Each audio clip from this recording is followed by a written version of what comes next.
సమాజంలో వస్తున్న ట్రెండ్స్ని మనం అబ్జర్వ్ చేయకపోతే ప్రమాదంలో పడతామండి. ఈ ట్రెండ్స్ ఎప్పటికప్పుడు తెలుసుకుంటూ ఉండాలి.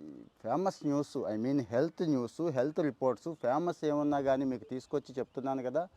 రీసెంట్గా జరిగిన సర్వే గురించి చెప్తున్నాను. గవర్నమెంట్ ఆఫ్ ఇండియా జనరల్గా ప్రతి ఏటా సర్వే చేస్తుందండి. అంటే మనుషులు ఏం తింటున్నారు, ఎలా తింటున్నారు అనే దాని మీద కూడా సర్వే జరుగుతుంది. పోషకాహార డిపార్ట్మెంట్ వగైరా వీళ్ళు చేస్తూ ఉంటారు. రీసెంట్గా ఉన్న ప్రమాదకరమైన ట్రెండ్ ఏంటంటే చికెను, మటను, పాల ఉత్పత్తులు ఇంకా మిగిలిన చెత్తా చెదారం అన్నీ పెంచుతున్నారు. తృణధాన్యాలు తగ్గించేస్తున్నారు. మనమేమనుకుంటున్నామంటే అబ్బో మిల్లెట్స్, సజ్జలు, జొన్నలు, రాగులు, కొర్రలు, తైదులు అన్నీ ఉన్నాయి కదా, అంటు కొర్రలు, ఇవన్నీ తెగ తినేస్తున్నారని మనం అనుకుంటున్నాం. కానీ ఓవరాల్గా చెక్ చేసుకుంటే తెలుగు రాష్ట్రాల్లో కూడా తగ్గిపోయింది అని చెప్తున్నారండి.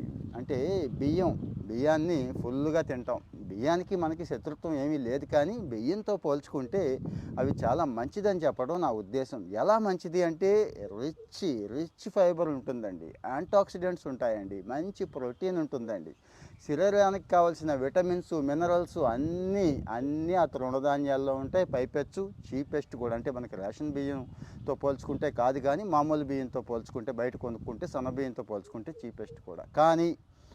కానీ మనకి తెలుసు కదా, ఒక మాయరోగం ఉంటుంది. ఏది కంఫర్ట్గా ఉంటే, ఏది టేస్టీగా ఉంటే, దేనికి అలవాటు పడిపోతే అదే తినడానికి మనం ట్రై చేస్తామండి. మిగిలిన దాని జోలికి పోం.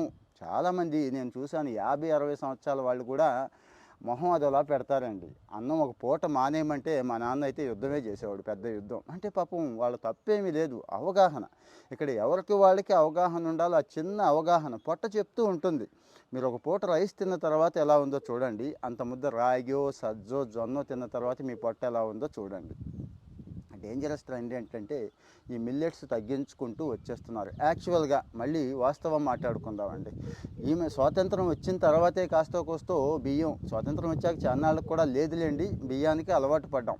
అంతకుముందు మన పూర్వీకుల ఆహారం అంతా ఏంటి ఆలోచించండి ఒక్కసారి. బాగా కామందులు, జమీందారులు, సొమ్మన్నోళ్ళే అప్పట్లో బియ్యం తినేవాళ్ళు. అది కూడా దొడ్డు బియ్యం, అది కూడా దంపుడు బియ్యం, అది కూడా మీకు తెలుసు ఎంత ఆరోగ్యం అనేది. కానీ ఇప్పుడు మంచి పాలిష్కి వచ్చేసాం. మరి మన పూర్వీకులంతా తృణధాన్యాలే తిన్నారు అంటే మన జీన్స్ వాటికి అలవాటు పడినాయి. మన జీన్స్ రెస్పాండ్ అవుతాయి. ఏటికి? సజ్జలు, రాగులు, జొన్నలు, ఈ కొర్రలు, వీటికి అలవాటు పడ్డామండి మనం.